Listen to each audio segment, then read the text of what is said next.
Surat textile વેપારીઓ સાથે PM મોદીની વર્ચ્યુઅલ મીટિંગ યોજાઈ। પીએમ મોદીએ સુરત સહિત દેશભરના ટેક્સટાઇલ વેપારીઓને સંબોધ્યા હતા। સુરતના સાઉથ ગુજરાત ટેક્સટાઇલ પ્રોસેસર પ્રમુખ મીટિંગમાં જોડાયા હતા। પીએમ મોદીએ 10 મિનિટ સુધી ટેક્સટાઇલ ઉદ્યોગને પ્રવચન આપ્યું હતું। વેપારીઓએ પીએમ સમક્ષ ઓછા વ્યાજ દરની માંગ રજૂ કરી। ટેક્સટાઇલ ઉદ્યોગ માટે બેંક વ્યાજ ઘટાડવાની માંગ કરી। ચીન સામે સ્પર્ધા માટે એક્સપોર્ટ પર સરકારી રાહત જોઈએ। ઇનપુટ કોસ્ટ ઘટાડવા માટે વર્કિંગ કેપિટલ ડિસ્કાઉન્ટની માંગ કરાઈ। સુરત ટેક્સટાઇલ વેપારીઓએ પીએમ મોદીને મુખ્ય રજૂઆતો કરી છે। ચીનના સસ્તા કાપડથી ભારતીય ટેક્સટાઇલ ઉદ્યોગને ખતરો છે। પીએમ મોદીની મીટિંગમાં કોમર્સ ટેક્સટાઇલ મંત્રાલય અધિકારીઓ પણ હાજર રહ્યા।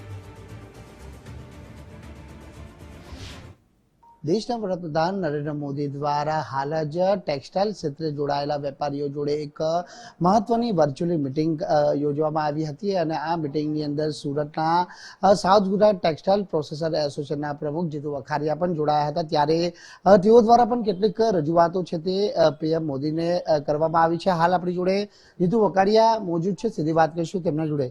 જીતુભાઈ, જણાવજો કઈ રીતના આપના મુદ્દા છે તે પીએમ મોદી સમક્ષ મૂકવામાં આવ્યા છે ને શું રાઇટિંગમાં માંગવામાં આવ્યું?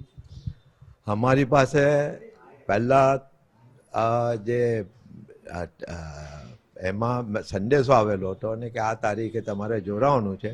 આગલે દિવસે રાત્રે એટલે કે સોમવારે એમનો મેસેજ આવ્યો કે પીએમ સાહેબ પણ 10 મિનિટ ઉદ્બોધન કરવાના, એટલે રાઈટ ટાઈમ જોઈ જવું ને તમારા જે કંઈ મુદ્દા હોય તમે ઓરલી કહી શકો છો ને જો પછી તમારે કંઈક બાકી રહી જાય તો પછી રાઇટિંગમાં પણ આપજો।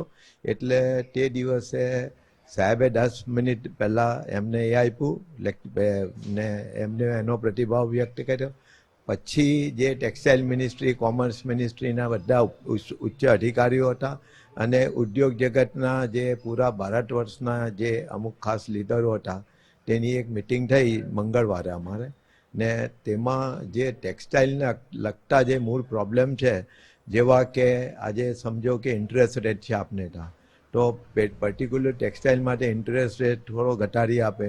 બીજું કે જે માલ એક્સપોર્ટ થાય છે અને અત્યારે જે ટ્રેડ વોર ચાલી રહેલી છે તો તેની અંદર પણ જે માલ એક્સપોર્ટ થાય એના પર ગવર્મેન્ટ સ્પેશિયલ કંઈક એ આપે, જે પહેલાં આ સિસ્ટમ હતી એક્સપોર્ટ પર સ્પેશિયલ બેનિફિટ મળતો હતો।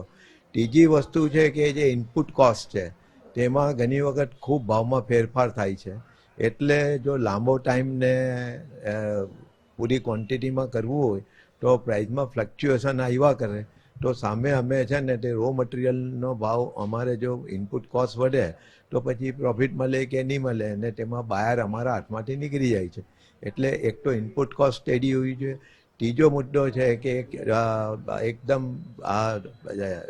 ઓછા દરે અમને કેપિટલ તેમજ વર્કિંગ કેપિટલ જે આપે તેમાં સ્પેશિયલ ડિસ્કાઉન્ટ આપવું જોઈએ અને ઓછા વ્યાજ દરે અમને પૈસા મળે તો અમે વર્લ્ડની કોઈ પણ માર્કેટ સાથે કોમ્પેટ કરી શકીએ છીએ। અત્યારે મેઇન ભારતની જે કોમ્પિટિશન છે મેઇન ચાઇના સાથે છે, કારણ કે ચાઇનાનું કાપડ આખા દુનિયામાં ઇવન ભારતમાં પણ પુષ્કળ પ્રમાણમાં આવે છે, કારણ કે ત્યાં કોસ્ટ ઓછી છે, કન્વર્ઝન કોસ્ટ ઓછી છે, રો મટીરિયલની કોસ્ટ ઓછી છે। એટલે મારું મેમને એવી રજૂઆત કરેલી છે જે ટેક્સટાઇલ મિનિસ્ટ્રીના અને કોમર્સ મિનિસ્ટ્રીના પણ હતા એ લોકો, તો તે લોકોએ એવું કહ્યું છે કે તમે જે હોય તમે અમને ઓરલી કહો, કોઈ મુદ્દો બાકી રહી ગયેલો હોય તો તે પણ કહો ને સરકાર આને માટે ખૂબ ચિંતિત છે। ને જે રીતે પીએમ સાહેબે શરૂઆતમાં સ્પીચ આપી તેના પરથી એવું લાગે છે કે સાહેબ પણ ટેક્સટાઇલ ઇન્ડસ્ટ્રી માટે ખૂબ ચિંતિત છે અને કોમર્સ મિનિસ્ટ્રી, ટેક્સટાઇલ મિનિસ્ટ્રી ને બધાની એક જોઈન્ટ ઓનલાઈન મિટિંગ કરેલી હતી, તેમાં જે રજૂઆત થઈ છે તેમાં મને એવો વિશ્વાસ છે કે ખૂબ સારો પ્રતિસાદ મળશે અને સરકાર તરફથી પણ યોગ્ય ટેક્સટાઇલ ઇન્ડસ્ટ્રી માટે આજે આપણા દેશના વડાપ્રધાન આટલા ચિંતિત છે એટલે કંઈક ને કંઈક ટેક્સટાઇલના સારા દિવસ આવશે એવો મને વિશ્વાસ છે।